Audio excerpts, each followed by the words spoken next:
The internal energy of a system is the sum of the microscopic random kinetic energies and the microscopic potential energies of the molecules of the system.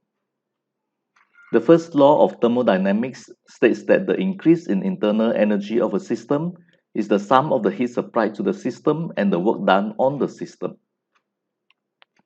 So the work done is the area under the graph. So work done by the gas during the change from C to A is 1.5 joules.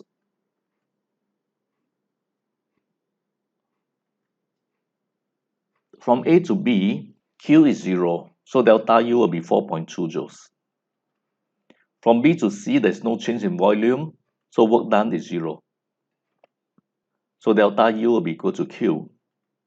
For C to A, work done is negative 1.5 joules as calculated earlier.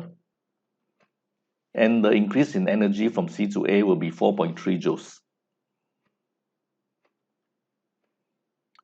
For C to A, Q is 5.8 joules.